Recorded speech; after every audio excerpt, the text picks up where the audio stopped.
Yaxın Şərqdə artan gərginlik fonunda diplomatik təmaslarla bağlı səslənən ehtimallar diqqət mərkəzindədir. Belə ki, Amerika Birləşmiş Ştatları, İran və İsrail arasında mümkün dialoq perspektivləri əsas müzakirə mövzusuna çevrilib. Ekspertlər hesab edirlər ki, tərəflər arasında etimadın aşağı səviyyədə olması prosesi daha da mürəkkəbləşdirir. Mövcud vəziyyət isə yaxın günlərdə regionda həm diplomatik, həm də təhlükəsizlik baxımından yeni inkişafların baş verə biləcəyini istisna etmir.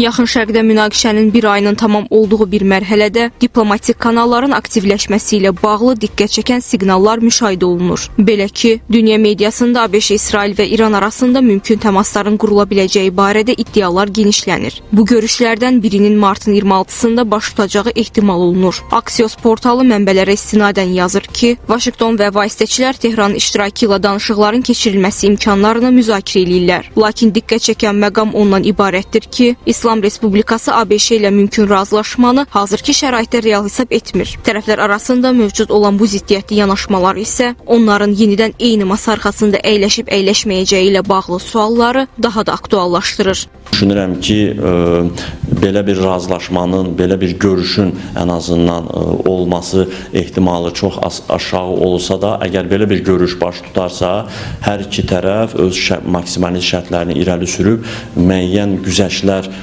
nəticəsində müəyyən razılaşmalar əldə oluna bilər.